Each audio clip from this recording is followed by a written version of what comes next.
What's the creepiest town in the USA in your opinion? Story 1. Amboy, California. All of the stories are true.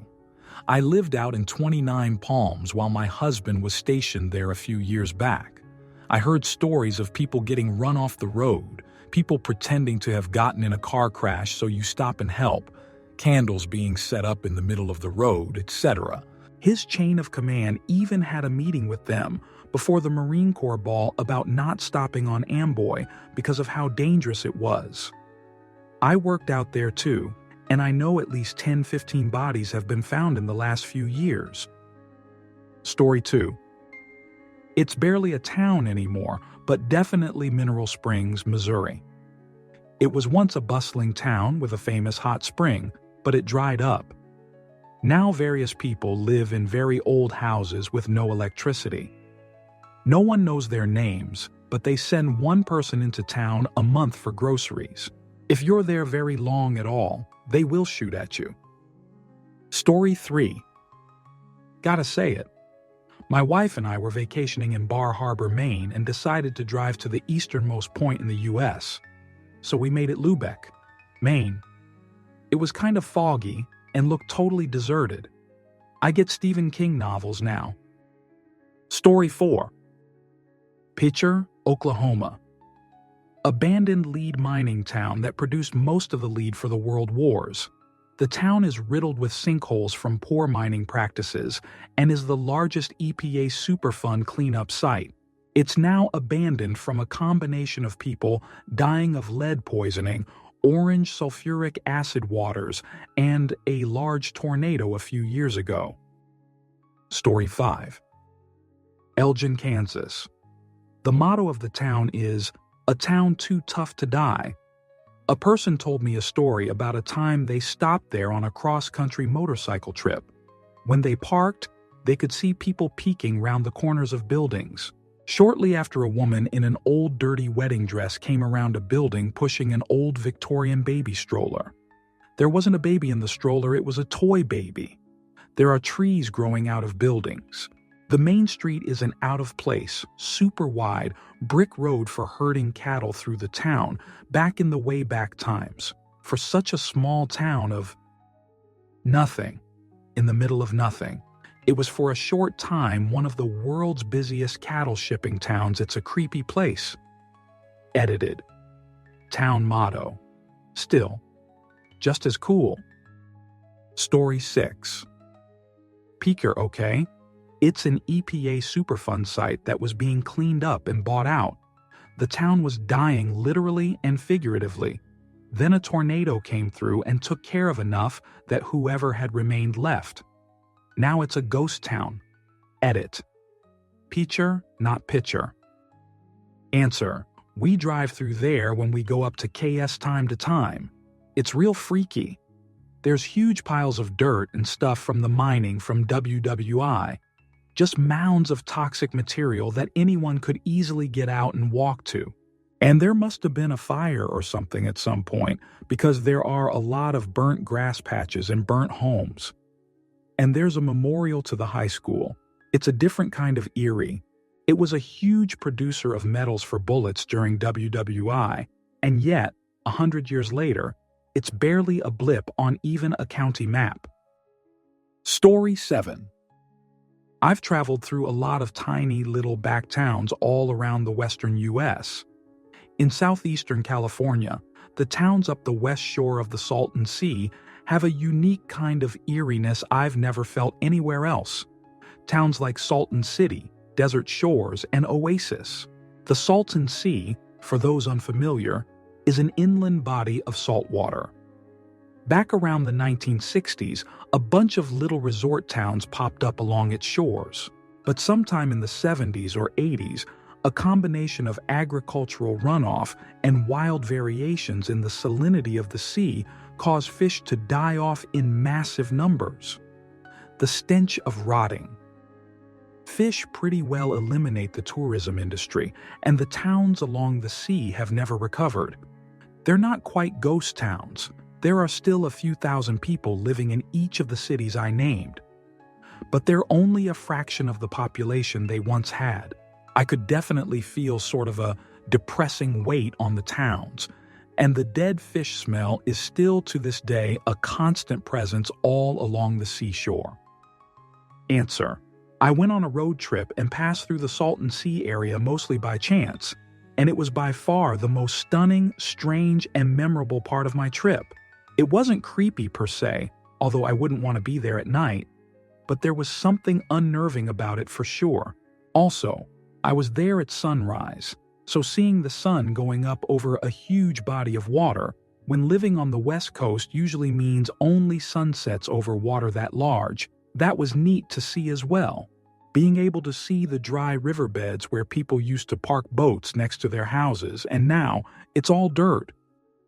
Also, so much debris covered in a layer of what I imagine is salt.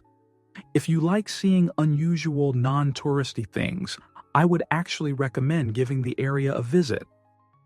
Story 8.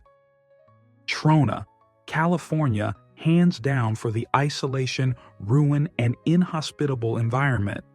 I've already been through tiny towns in Wyoming and the South, and Trona still takes the cake.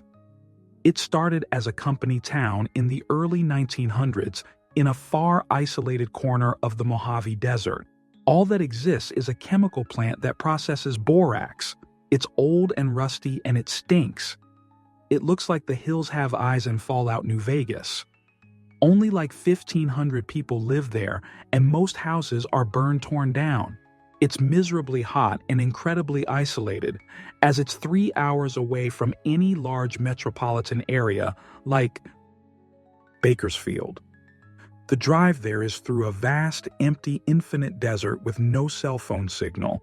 If something happened to you there, nobody would ever know. With that said, it feels rewarding and really cool to cross that whole landscape. Story 9. I grew up in the poorest town in America, Littleton, West Virginia. It's not even incorporated anymore and has literally been articled on Google as the poorest, most depressing place in America and most definitely in Appalachia. My parents moved us there when I was about 3 out of the city in Pittsburgh, when a flood destroyed the whole street of houses we lived on. The city bought it out to put a trolley track through. My parents were off with the wind. I think at the time my parents thought we were going to move to the country and it was going to be peaceful and quiet and we could start over.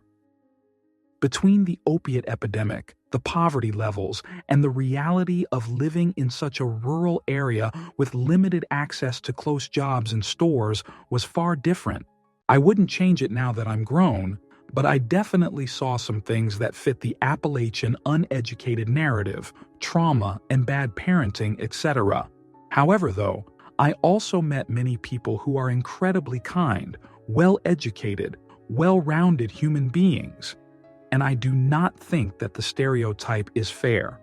A lot of people hear a person is from West Virginia and immediately assume that they're uneducated, don't wear shoes, and are inbred.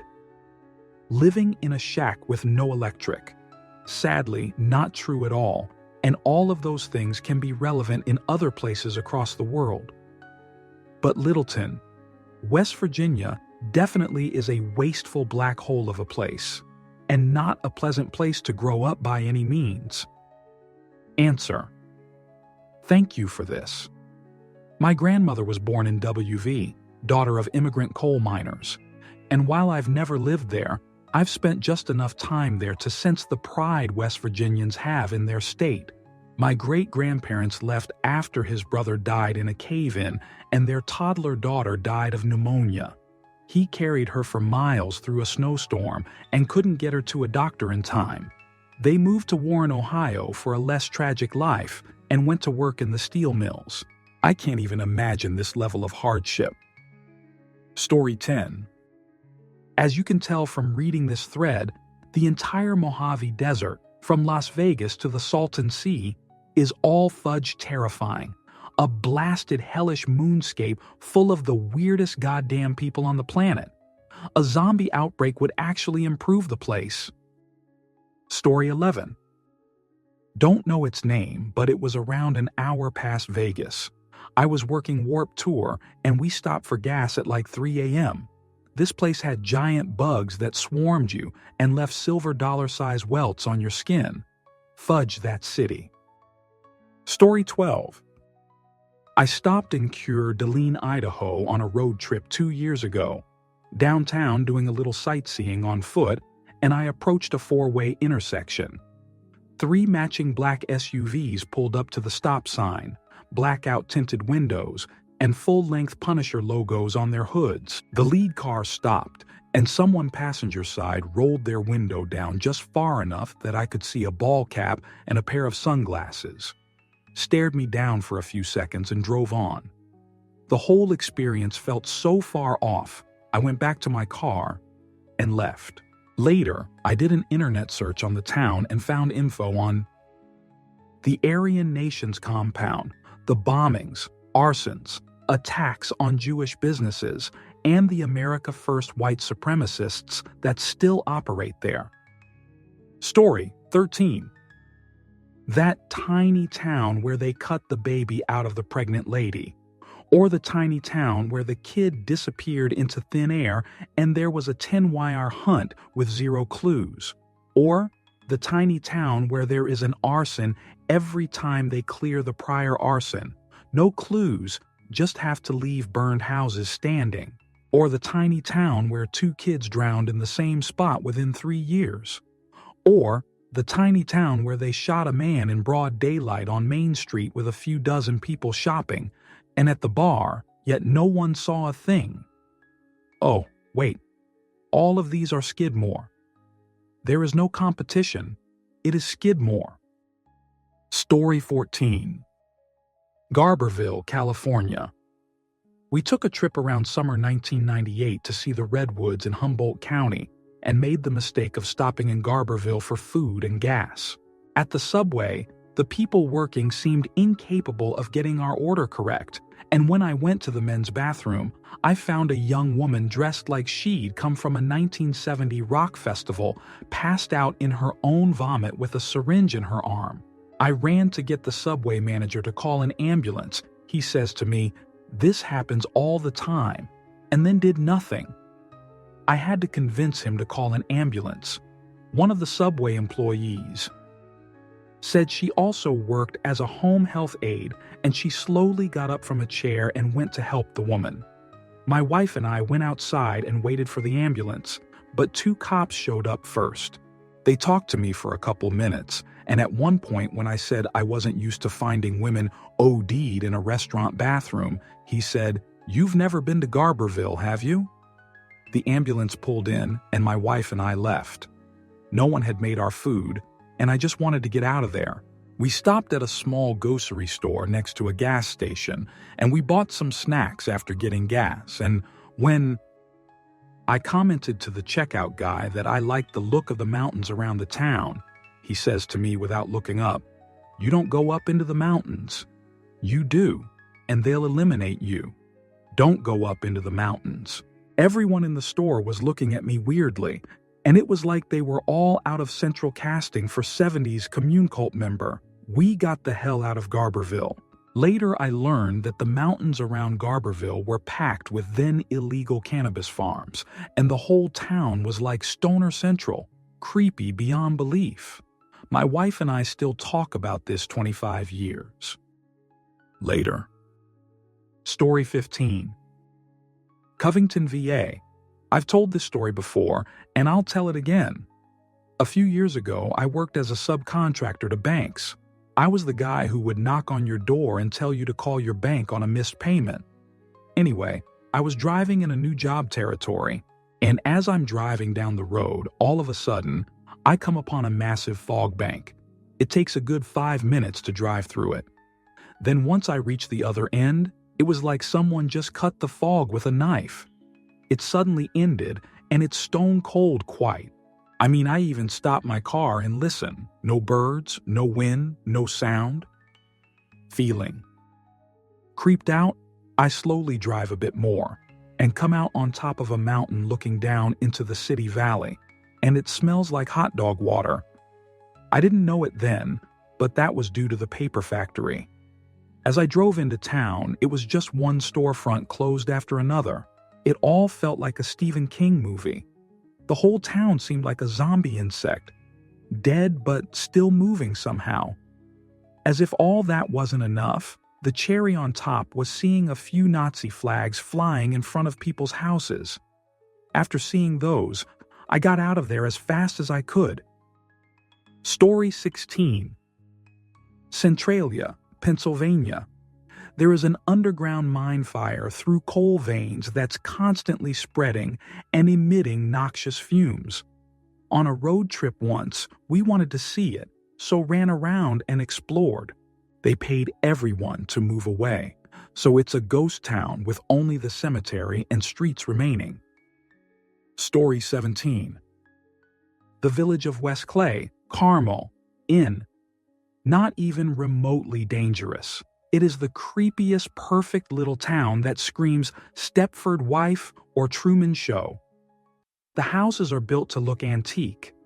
The streetlights are antique looking. Every yard is picture perfect. The alleys leading to the garages are lit with streetlights and perfect. Driving around feels surreal. Story 18. Medicine Bow, WI. I only stayed in the hotel for a night, but it was super creepy. Lights off in the front and hasn't been renovated since early 1900s, with a bunch of creepy Victorian-era paintings and mouse shoot everywhere. Story 19. I've lived in Alaska for 3 years, during which time I've had the opportunity to spend quite a bit of time in the Arctic. While most tourists' idea of Alaska consists of towering, snow-capped mountains that go on forever, pristine streams full of salmon and bears, and misty pine-covered cliffs on the coast, I'm here to tell you that the vast majority of the state is barren, treeless, flat tundra. Nowhere is that more true than in the Arctic.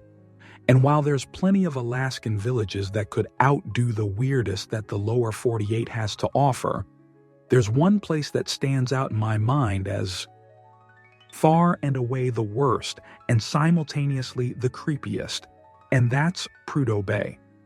For those not in the know, Prudhoe Bay is the northern terminus of the Alaska Pipeline, which terminates in the south at Valdez, a town that is very much like what I described up top.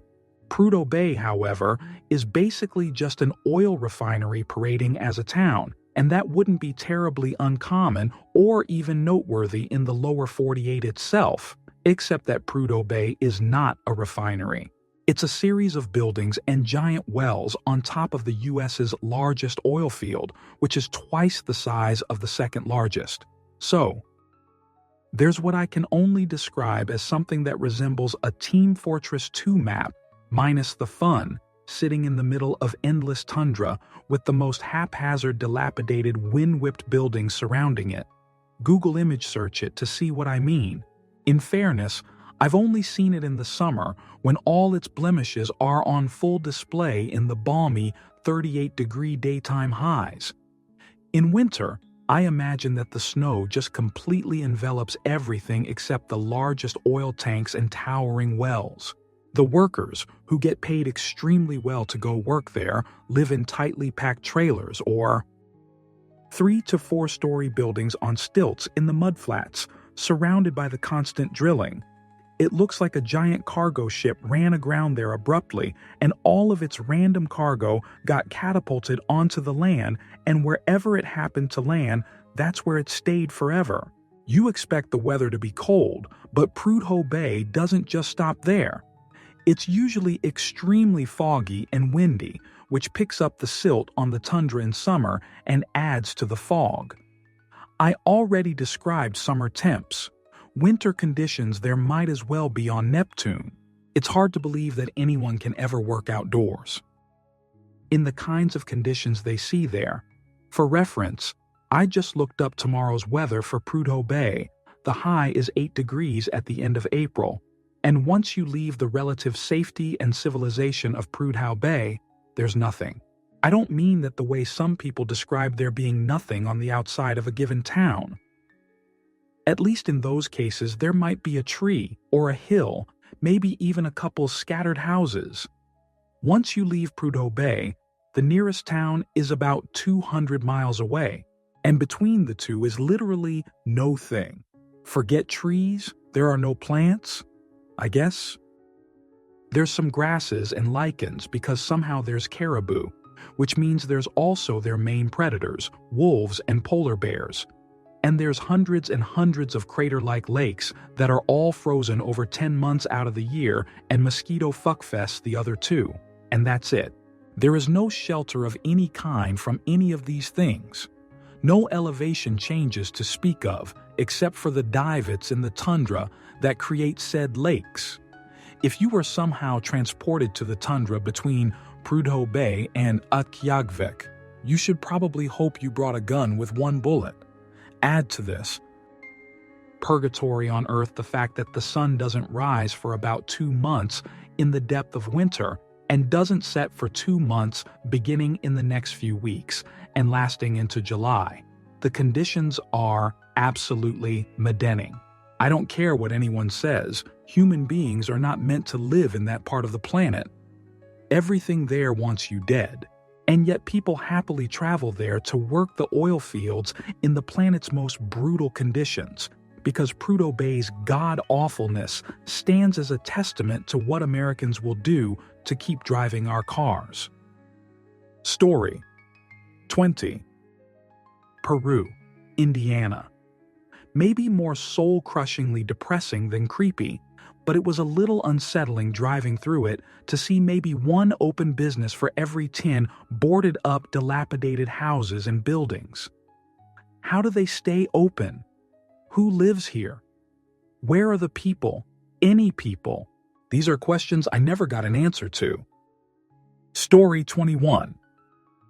As a minority, Kingman Azi, I used to live near there. It's such a fudge racist jerk sundown town that Sacha Baron Cohen did a piece there for his show, Who is America? He fudged with them in a fake town hall meeting where he was proposing to build a mosque in town. It was not received well, and that town of racist fudge lunatics showed their true colors. Story 22. When I was a toddler, my mom and aunt got lost in Centralia trying to take me to Nobles. When I got older, we used to go to Centralia quite often. I have pictures of me with giant plumes of smoke behind me, wearing melted sandals. Story 23. Years ago, my friends and I, 4 20-something females, were on a road trip through California. We stopped near Shasta Lake and decided to camp. We noticed some furniture in the forest, couches, tables, etc., but didn't think too much about it. Later that night, a police officer came by and advised us to leave.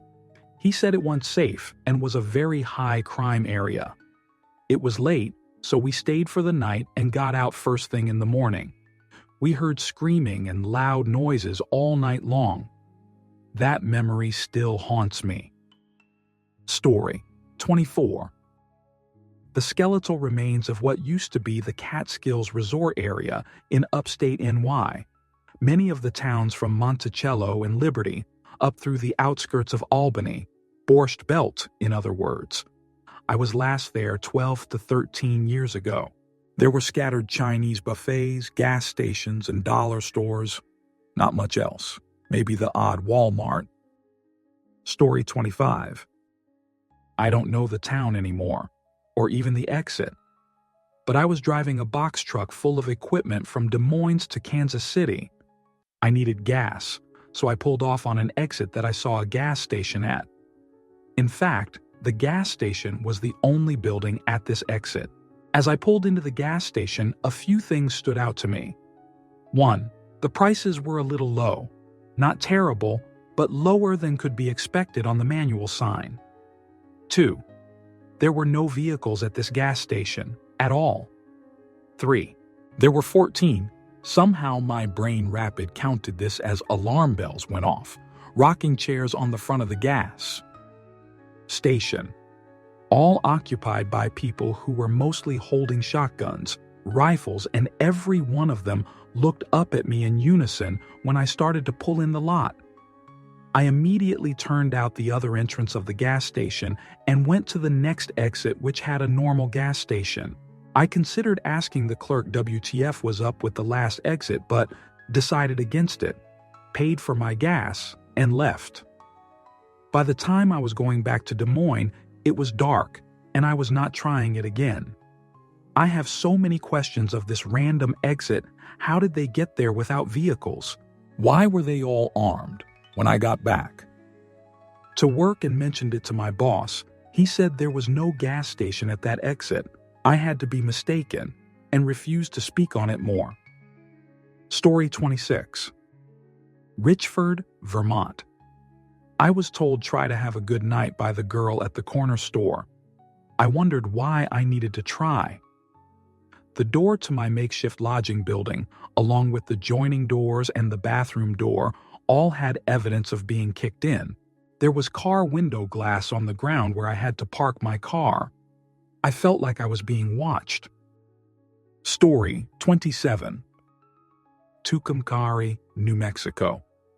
Passed through there on a cross-country road trip one time. Literally 4 out of 5 businesses are abandoned. It's like a modern-day ghost town. There's some sort of industrial plant outside of the city that I guess keeps it afloat, but darn, that town was like depression incarnate. Story 28. Jerome, AZ. Its roadways, building foundations, and concrete walls are literally made of dead bodies. It was a mining town in the late 1800s, early 1900s. The head honchos gave zero shoot about their employees. Shocker. So when they'd inevitably die from poor working conditions, they had no money for a proper burial and were burned up in the company smelter. Their remnants, aka slag, were piled up on the hillside. Built predominantly of wood, the town burned multiple times until a new ordinance forced future buildings to be made of concrete. Concrete needs an aggregate, and it just so happens that slag is just right, aka dead bodies. Jerome is supposedly quite haunted, and it's not hard to imagine why. I'd like to note that today it is an incredibly charming little town, and I think the spooky history adds to that charm. I recommend staying at the Connor Hotel and getting your tintype taken by John Hole, be standing on a random side street. It's a small town. He's hard to miss. Story 29. I was trying to find a gas station in a particularly sketch part of Shreveport and not having any luck. I was on a lonely rural road when I finally ran out of gas. No cell service. Along comes a creaky old land yacht driven by a gentleman who introduced himself as Sonny. As a lone woman away from home, Baton Rouge, in a vast country landscape, I weighed my options and I took a ride with Sonny. He drove me about 20 minutes to a podunk gas station, let me borrow a can, then drove me back to my car. Thanks, Sonny. You were the best part of that trip.